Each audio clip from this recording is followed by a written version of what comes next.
afternoon, good evening, everybody. Thank you for joining a lovely Founder Institute event. My name's Martin Martinez. While we're waiting for everybody to file in, y'all already doing it.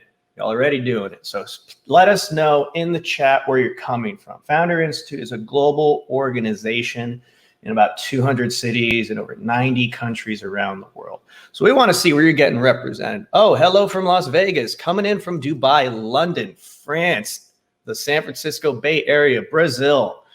We got a global community and you are represented well. Thank you all for coming. I hope wherever you're finding us, you are safe and well. And hopefully you got something that you're trying to build and you're hoping to find somebody that might help build it with you. So if you're here for the Co-Founder Networking Find a Business Partner event, you are in the right place. So let me get right into it because I have a little bit I'm going to share with you. Once again, my name is Martin Martinez. You can call me Martin. It's easier to say. I'm coming to you live from Austin, Texas in the Lone Star State. I've been with Founder Institute since 2017. I originally served as the founding director, helping launch our very first program in Texas, back in Austin, Texas. Since then, helped expand into Houston as well as Dallas, Texas, and now serve as the executive director for the program in that state. Just recently joined over from the community as entrepreneur in residence. And now I get to meet all of you amazing people from around the world. I'm very excited about that. Really, I get to talk to all you smart people and you tell me about the future. It's one of the best jobs I think I could ever have. Oh, we're coming in. We got people from Amsterdam, Angola, more people from London. Oh, we do got somebody from Dallas. Howdy. Got some more people from Netherlands, Nigeria. All right, y'all are going to meet each other soon. Keep dropping that. I love seeing that. Welcome to AirMeet, by the way. If this is your first time on AirMeet, it's a fun time. It's one of the best tools we've been able to, we've seen that allow people like you to still meet each other and network and find connection in these weird, interesting times. So I'll tell you a little bit about right now, but let's do a little exercise. If you notice right down here at the bottom, there's a little emoji button. Click that. See those little emojis pop up? Just give me a wall. Give me a wall of emojis. Ah, beautiful. Y'all know how to pay attention. I like that. Don't get too crazy with it during the presentation. Might get a little distracting for your fellow audience members, but I just wanted you to exercise a little bit of your rights and show me how you're feeling today, ladies and gentlemen. All right. For those of you that might be watching the recording in the future, hi from the past. You don't see these emojis. So come do an event next time, and then you too can have fun with everybody in the audience. What's going on? What's going on from Seattle? Oh, we got a ton of people out there. All right, let's get started, ladies and gentlemen. I got a light presentation I'm going to show you. It's going to give you breakdown some of those co-founder dynamics. I'm going to do a little magic and then go straight to that. So again, if you are here to find your co-founder, understand what it means to have a co-founder, you are in the right place, ladies and gentlemen. So let's get into it. First thing, this event's broken down into two parts. The first part you're watching right now, obviously. I'm going to break down very quickly just basic co-founder dynamics. How does one formalize a relationship once you've found and established a working relationship with a co-founder? And then, of course, how to find one, because that's really one of the hardest things, right? The second part, it's going to be all here on AirMeet, where you're going to get to sit down at tables, do some quick one-on-one matchmaking. It's a lot of fun. That's why we love this tool, and that's why people in the audience love showing up and meeting new people. I've certainly met dozens and dozens of new people on this platform. Some of them I've actually met in person after the fact. But otherwise, just sit tight.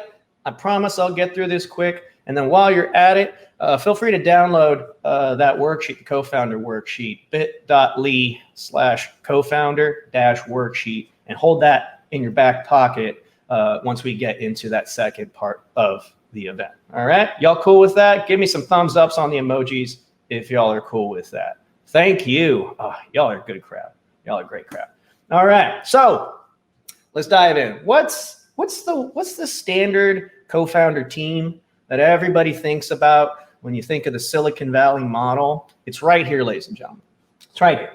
Breaks down into three basic functions that most people recognize when you hear those co-founder original starting stories from like Facebook, Google, and all these other things, right? The hackers, the hustlers, and the hipsters. Hackers effectively just build the product. They're putting things together. They're in the weeds, technically speaking, just building this product, getting it out, iterating, making it better based on how the users or the customers are responding to it. The hustlers, essentially, are the ones going out there.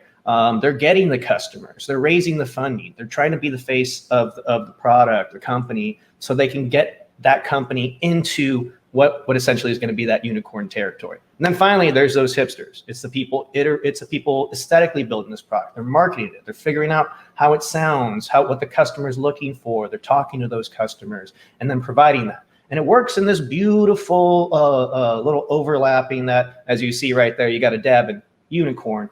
That's what you all aspire to be, right? But it's not as simple as this classic model. It's hard to find a lot of these people in certain areas. You might see them a lot in Silicon Valley, and you might hear the stories of how magically it all came together, but it's a lot tougher than what the stories might dictate. It's definitely not like the movies. But ideally, the basic composition of a team in the very beginning should have the fundamental characteristics of these archetypes. It may be multiple people. You may have a couple of hustlers, you may have a couple of hackers, you may just have one hacker, maybe one hipster. But essentially, try to identify these skill sets, and those are the teammates you want to build early on to establish that founding team. Let's keep moving, y'all. So here's a big problem I normally find when I talk to entrepreneurs that are trying to build products, especially founders that come into our core program. They're like, Martine, I need to find a person that does email marketing. Martine, I need a coder. Martine, da-da-da-da-da. And it's just like, don't just look for somebody that can do that. There's so much more that goes into a working relationship with somebody that you might effectively be having a long-term, decades-long relationship with. It's very much like a marriage. And I'll emphasize that as we get further on into this presentation. Don't just look for skill sets. You are doomed. You're destined for failure if you're just only looking for somebody that can code.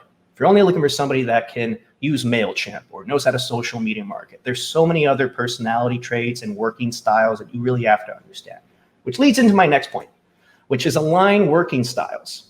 So, for example, our co-founding team, Adeo Resi, a lot of people know Adeo, but not a lot of people actually know Jonathan Greachin as well. Jonathan has complementary working styles with Adeo, but their personalities are very different. Adeo loves to be on massive stage, talking to founders all around the world. He's a very extroverted guy and really focuses on vision and evangelizing what Founder Institute does. John, however, is very much an operator. He loves marketing. He loves building the core product. He usually hosts this event himself. And he's more comfortable kind of looking into a camera versus being on stage in front of thousands of people, let's say South by Southwest. However, even though their personality types are very different, their working styles are very much the same. They work at the same hours. In many cases, they can be on at 3 o'clock in the morning, wherever they are in the world, on Slack, communicating with each other. They really understand how each of those personality types balance the work that they have to do, which are not necessarily competing work, but it's work that fulfills the mission of what Founder Institute does. So when you're looking, again, as I mentioned, don't just look for somebody that codes. If somebody just only codes for 2 hours a day, but you need somebody that's going to work for 8 hours a day, especially on your time slot, that's going to be an issue, right? So think about that. Less about the skill sets, more about how you're going to be able to work with this person. Because inevitably, as I mentioned, it's a marriage. You're going to be working with this person a lot for a very long time. So be mindful of that. If the working style isn't working, then this person might not be a good co-founder. So think about that. I'm going to get real existential with you here in a second. So just hold on to your seats. So this is another thing I love. Early on, you have to do everything. You're strapped for staff, you're strapped for cash. And what we like to call in the industry is try to find FSO people, which in short means figure shit out all the time. You want to avoid people that just say, that's not in my job description. Oh, that's just how it's always been done. Bullshit, y'all. You have to go out there and constantly have to push yourself and learn more. Yes, you might be dedicated to a few subset tasks, but if things go on fire, you're going to have to figure out how to get it done. If you have an angry customer and you still don't have anybody that really is good on the sales and account management side, you're going to have to step in there and do that. So being resourceful, understanding those lean methodologies early on as well, and leaning on each other as co-founders to leverage those strengths based on what needs to be done is going to make a very successful co-founder relationship for you as well. So again, avoid people that say, I only do what's in my job description. I only do within the standard working hours, because that's just not how startups work, right? Startups are an all-day thing.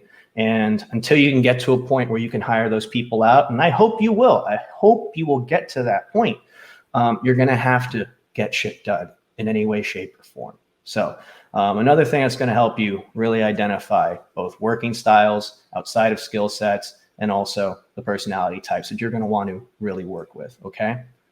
Give me some emojis if you're okay with that. Sorry, apologize. I swear sometimes.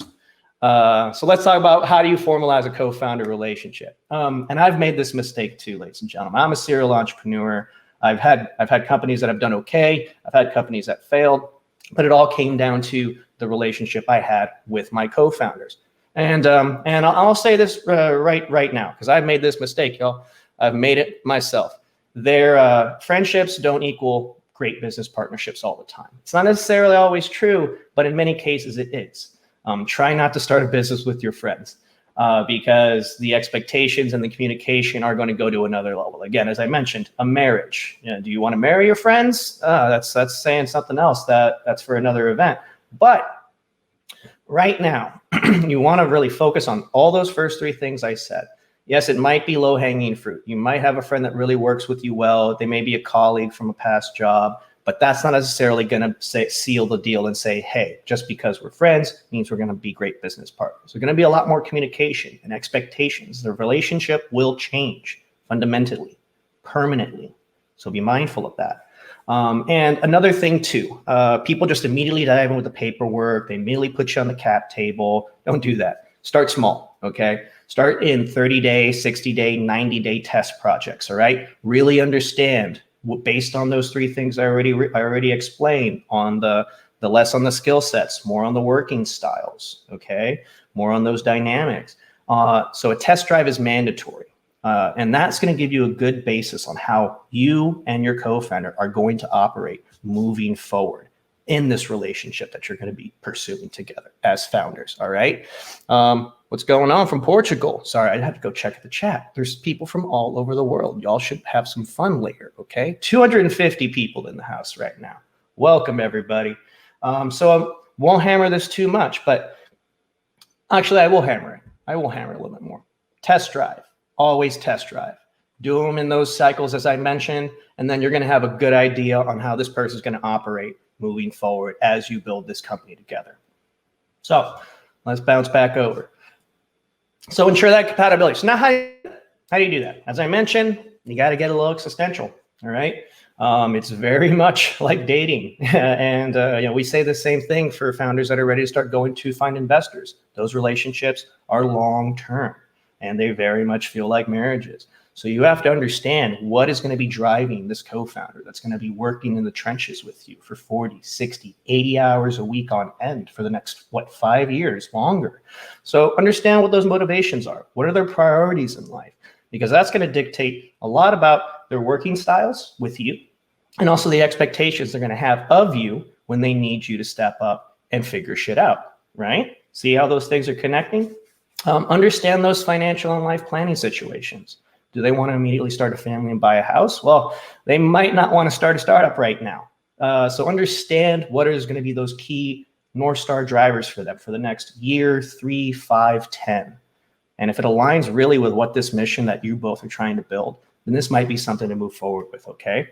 On top of that, really explain, really outline these things, especially on paper.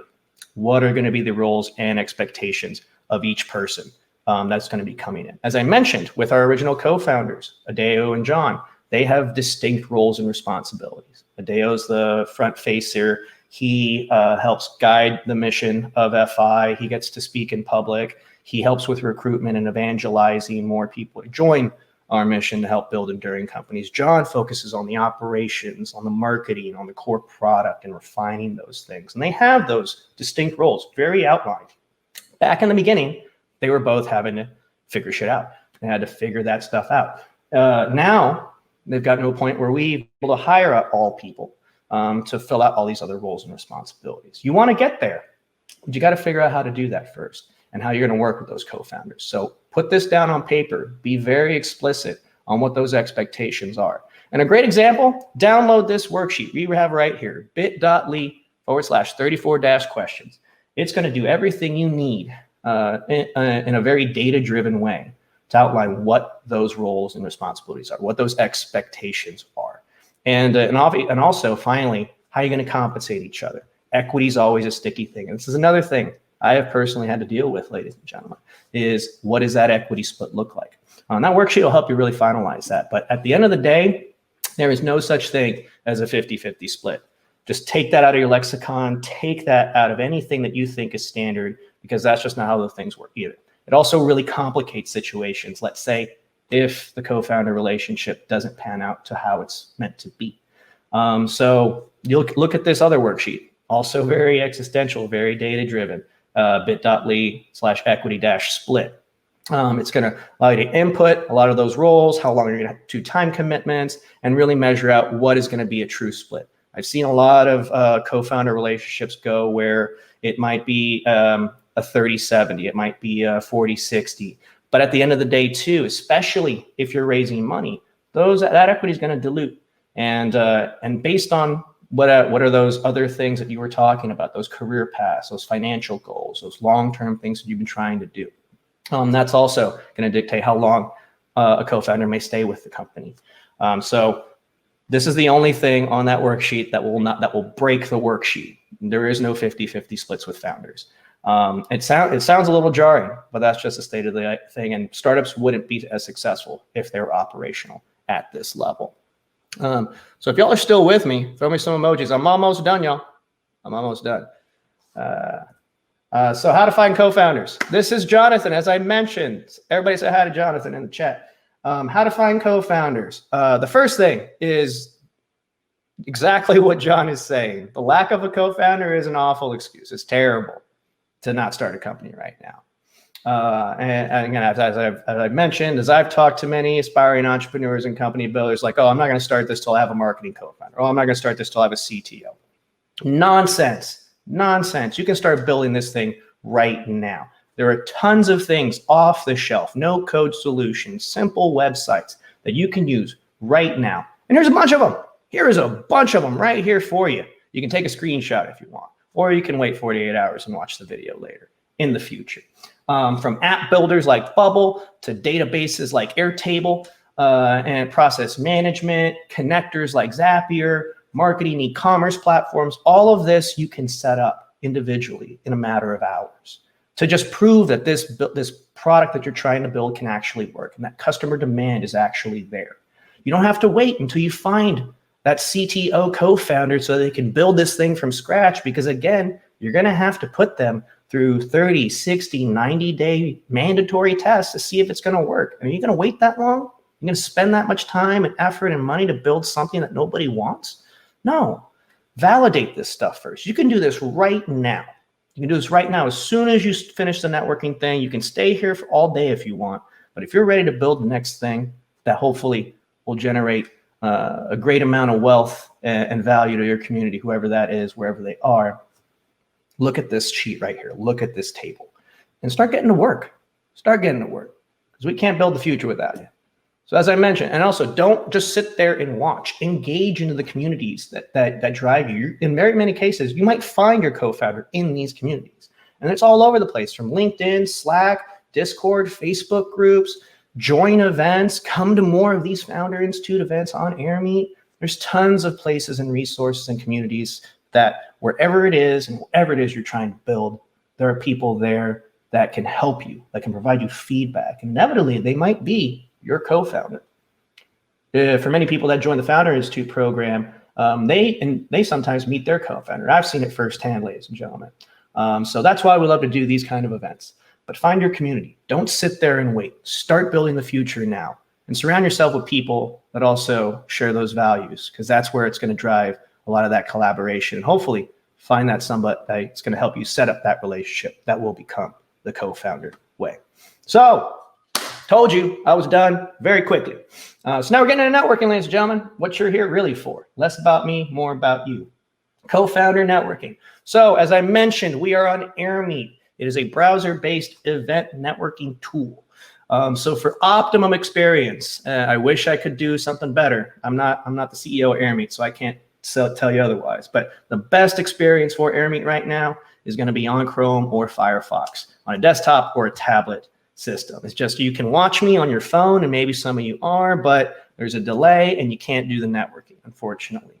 So as you've noticed, probably when you came in early, if you just showed up late and you see me, don't worry. Once I disappear, this is what you're going to see. You're going to see these networking tables in the back. If you click around on your right side, you can see all these awesome people, 261 people in the house now, howdy. And you can kind of hover over and see where everybody's coming from. Obviously, y'all are just crushing the chat. But once I disappear into the ether, you can see all of these tables based on different things. And thank you to our production team, Felicia and Veda in the back, who came in early and set up all these tables. So based on the topic, based on just common interest, you can sit down in there and you can talk to people that share those same things. But I'll give you some basic structure on how y'all should communicate too. Because again, we are a community. We do have some basic ground rules on how you should operate in our community, and want to ensure that everybody else in our community is having a great experience. So be mindful of each other, hold each other accountable, because I personally can't go to every table. Our team can't go to personally every table. So we trust you. That's why you're here, okay? So on top of that, last but not least, you can also do these one-on-one things. So after the tables, let's say you just don't want to talk to too many people that might give you too much anxiety, head up to the top. You'll see these bubbles popping up of different people for speed one-on-one networking. You click that, and also, of course, make sure your camera ready. You click that, and then you'll be automatically paired up with somebody for about 5 to 6 minutes, and then you can just have a straightforward one-on-one conversation. So what happens? Maybe you sit at one of those tables. Maybe you click that one-on-one button. What do you do next? I'll tell you. So introduce yourself. That's usually a good start, right? But as I mentioned, have that co-founder worksheet in your back pocket. We're dropping in the chat again, just in case you are coming in late and still don't have it. You also should have been emailed it as well. But make sure you have that open and ready to have a conversation. Briefly describe the business that you're working on, the idea that you're working on. So simple one sentence. My company X is developing a website to help first-time mothers, get baby food on a weekly basis with with an e-commerce website, something like that. Okay, be very clear and direct. If it takes more than multiple sentences, you haven't been as concise as you should. You're probably going to be dropping off in terms of attention spans for people. Try to avoid the use of any jargon. Don't say like AI-powered algorithm. Just say a website, because that's what it is. It's a mobile app. Say that. Avoid all of the jargon. You want to be as simple as possible. Pretend you're talking to a 5-year-old. Believe me, it's going to be helpful. Provide insight into why you're building this company. What's driving you? Again, talk about those shared values, y'all. Be sure to talk about what you're looking for a co-founder. Again, if you have certain skill sets and you're looking for somebody that has other complementary skill sets, try to avoid people that share the exact same skill sets, right? But also the same kind of work styles. And I have a tendency to sleep late, but work late. And I ideally would like to have somebody that probably operates on a similar schedule. So I'm not I don't feel too bad if I'm sending Slack messages at 3 o'clock in the morning, because I know they're probably also working as well. But last but not least, don't be a jerk. Just don't do that. Again, we try to filter those people out fairly quickly. We do have some moderation tools if somebody is being too rowdy, but y'all are responsible adults. I'm sure y'all are going to be okay. But don't be a time hog.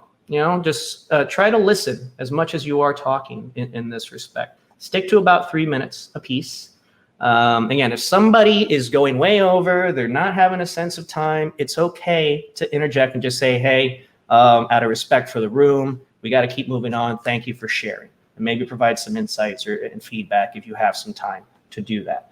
Same goes for the networking, the one-on-one networking. You only have a set amount of time, about 5-6 minutes. So try to balance out that time. Be mindful of that. Heck, if it's even easier, get your phone out, pull out your timer and really hold each other accountable on 3-minute cycles, okay? We are adults here. I'm just saying that. Don't be a jerk. Nobody likes jerks, all right? Nobody does. Nobody likes jerks. All right. Last but not least, I want y'all to have fun. That's why we're here. Hopefully you get to meet some really interesting people. Connect with each other. Finish your profile on AirMeet. Get your LinkedIn up. Get your Twitter up. However you love to be followed and connect with each other. That's why we're here, okay? We want you to build the future. And through programs like the Founder Institute, where we have, again, scores and scores of cities all around the world, check us out. Keep coming to these events. We're going to keep having them because you keep showing up. And most importantly, if you are interested in really turning this idea or taking this company to the next level, check out some of our programs coming up in the fall. We have applications going on for, I think, about 50 to 60 cities globally.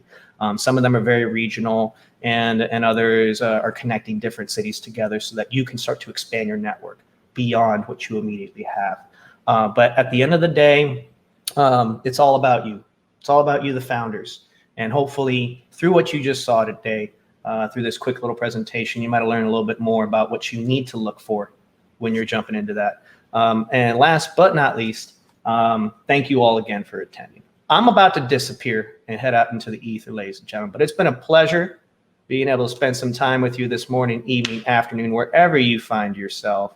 And again, keep building the future. Keep doing the things that everybody tells you that's crazy, because that's more of what we need. Be sure to take care of each other wherever you are. Take care of yourself.